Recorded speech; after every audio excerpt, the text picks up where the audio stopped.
Hey, this is Ben Solomon, and welcome to this episode of the Techno Leadership Show.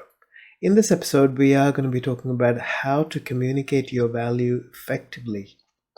Now, whether that is during an interview or while you're already working as part of a team, as part of an organization, we constantly have to, in some ways, keep the work that we've done, the things that we've accomplished, top of mind for ourselves, but also for the people in the organization, and especially those who are in positions of power, who influence and who have a say in the projects that you can do and how you can go about doing those projects.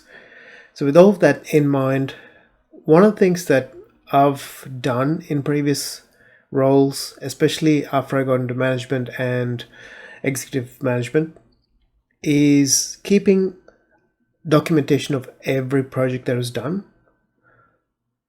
the whole process from initiation all the way to the end, documented as milestones and everything in a OneNote notebook for the IT department as such.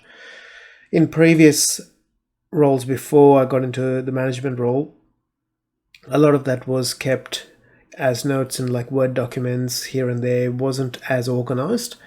But by the time I got into the management role, I got to a point where I understood the importance of highlighting past successes for yourself, for your team, for the morale, and for leadership to be able to see that you are consistently performing, consistently bringing in the results that you're there for.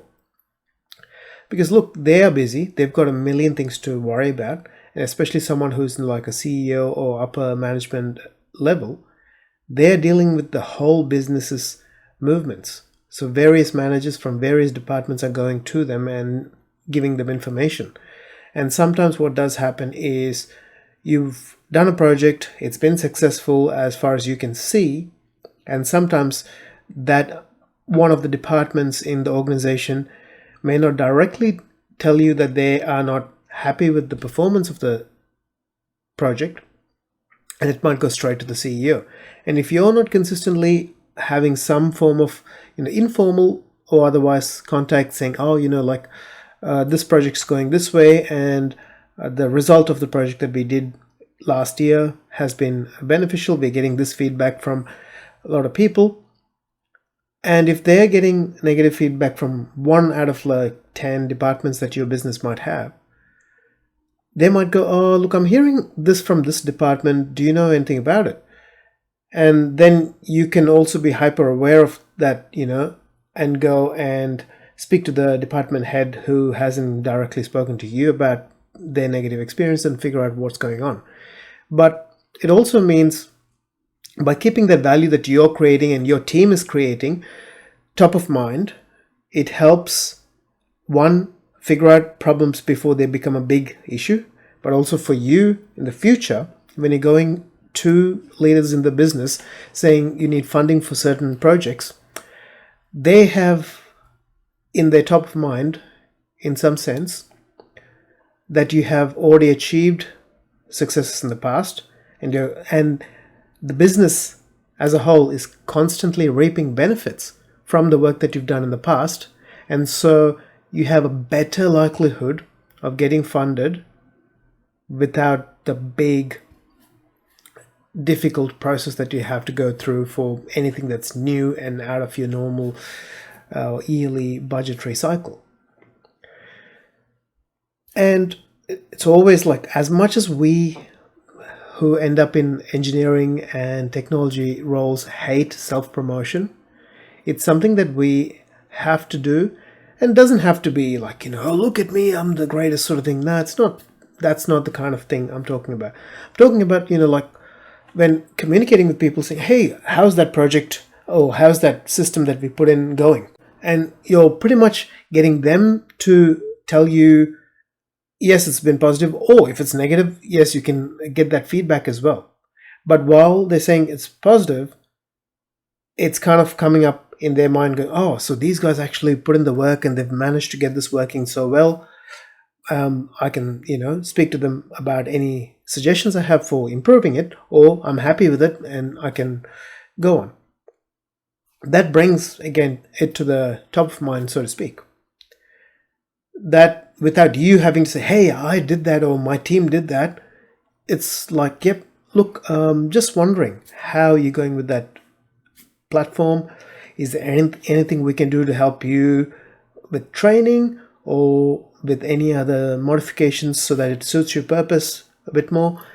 It brings that up. You're not going in with the motive of, pumping yourself up, but more as a I'm here to help you sort of thing, while it still keeps it top of mind for people.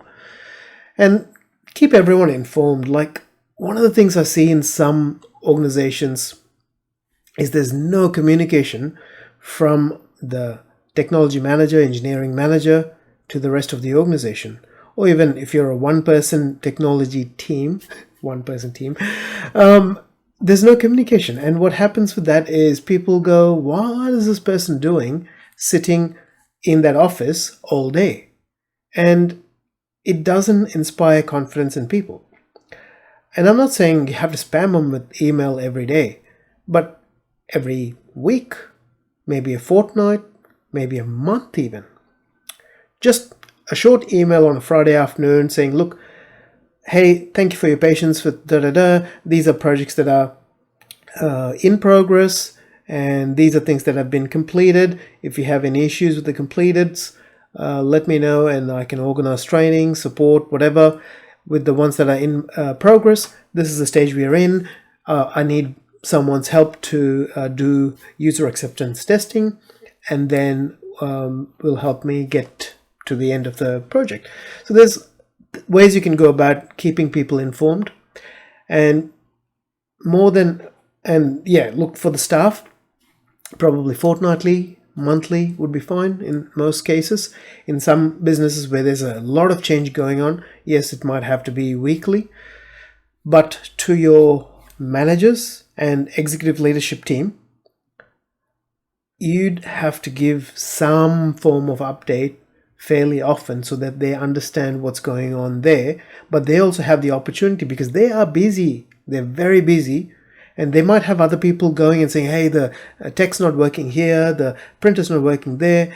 They may not come to you, but they go to this, the CEO of the business or the business manager or whatever it might be, and complain to them.